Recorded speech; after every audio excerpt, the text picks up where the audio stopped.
Assalamualaikum warahmatullahi wabarakatuh. Kembali lagi di kelas ekonomi bersama Bu Elita dengan materi hari ini yaitu jenis dan prinsip kegiatan usaha bank dalam rangkaian materi ekonomi kelas 10 tentang lembaga keuangan.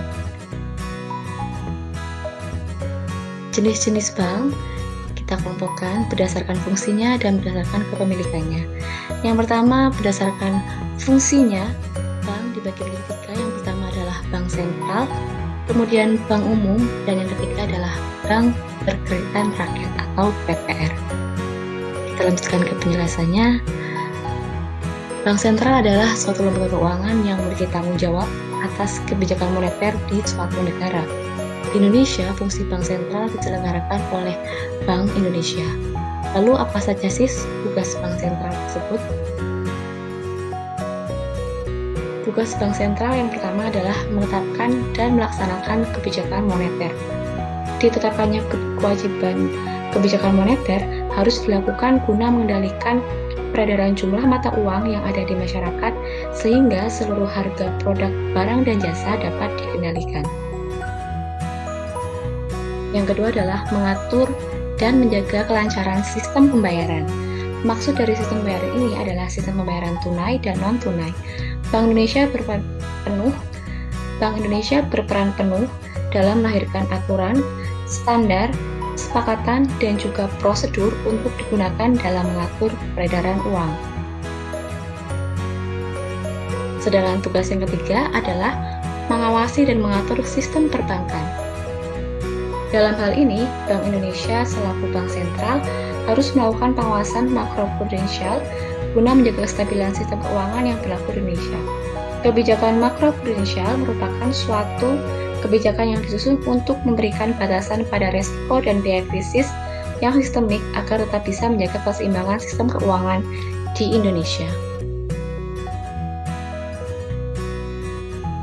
Selanjutnya, pengertian bank umum adalah bank yang melaksanakan kegiatan usahanya secara konvensional maupun syariah yang dalam kegiatannya memberikan jasa dalam lalu lintas pembayaran. Dalam menjalankan usahanya, bank umum menghimpun dana dari masyarakat dalam bentuk tabungan, deposito, dan giro serta menyalurkan kembali dana tersebut pada masyarakat dalam bentuk kredit.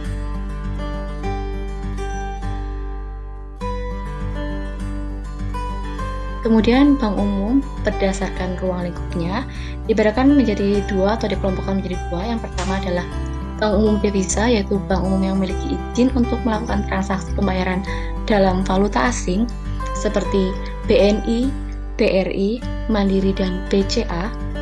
Dan yang kedua adalah bank umum non devisa, yaitu bank umum yang tidak memiliki izin melakukan transaksi pembayaran dalam valuta asing, seperti contohnya PTPN dan Bank Jasa Jakarta.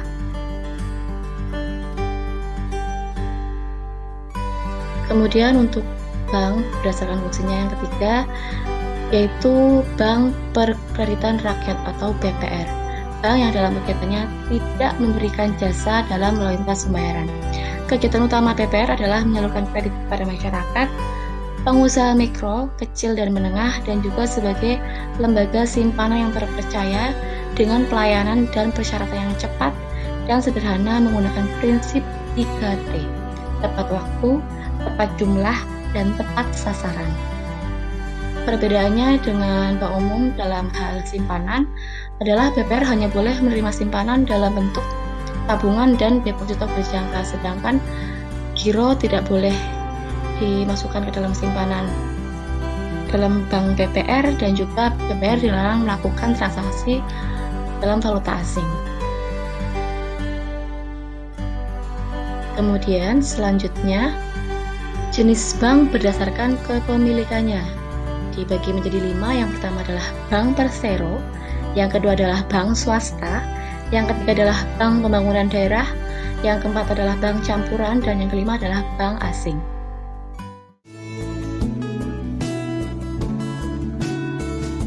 Yang pertama, bank persero, yaitu bank yang sahamnya seluruhnya atau sebagian besar dimiliki oleh pemerintah. Contoh bank persero adalah BNI, BRI, Mandiri, dan PTN. Yang kedua, bank swasta nasional. Bank swasta nasional adalah bank yang sahamnya seluruhnya atau sebagian besar dimiliki oleh swasta nasional. Contohnya adalah Bank Mega dan Bank Bukopin. Yang ketiga, Bank Pembangunan Daerah. Bank yang sahamnya seluruhnya atau sebagian besar dimiliki oleh pemerintah daerah. Contohnya Bank Jateng, BJB atau Bank Jawa Barat, Bank DKI, Bank Jatim, dan lain-lain. Yang keempat, bank campuran adalah bank yang sahamnya dimiliki oleh swasta nasional dan asing. Contohnya adalah CIMB Niaga, Bank ANZ Indonesia, Bank DBS Indonesia, dan lain-lain. Kemudian yang kelima adalah bank asing. Bank yang sahamnya seluruhnya dimiliki oleh asing. Contoh, Bank of Tokyo Mitsubishi, Citibank, HSBC, dan Standard Chartered, serta jenis bank asing lainnya.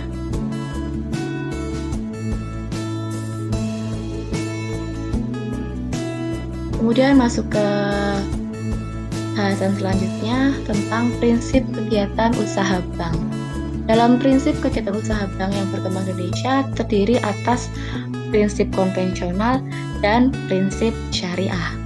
Kita bahas yang pertama, yaitu prinsip konvensional yang diterapkan di bank konvensional. Yang dikatakan sebagai bank konvensional adalah bank yang menjalankan usahanya berbasis pada prinsip bunga.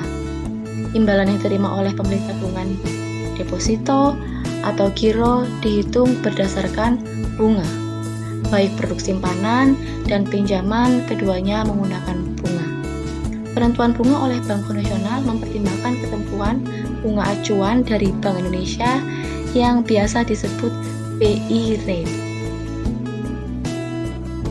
Selanjutnya, tentang prinsip syariah, kita jelaskan dalam pengertian bank syariah tentang Undang-Undang Nomor 21 Tahun 2008 tentang Perbankan Syariah Pasal 1 menjelaskan bahwa bank syariah adalah bank yang menjalankan kegiatan usahanya berdasarkan prinsip syariah dan menurut jenisnya terdiri atas bank umum syariah dan bank pembiayaan rakyat syariah atau BPR syariah.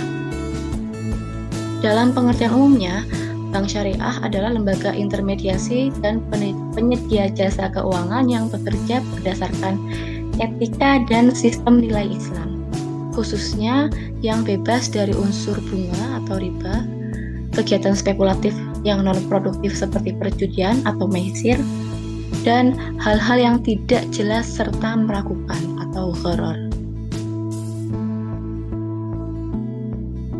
Kemudian, hal yang membedakan bank syariah dan bank konvensional terletak pada prinsip hukumnya, yaitu bersumber dari hukum Islam yang melarang hal-hal berikut.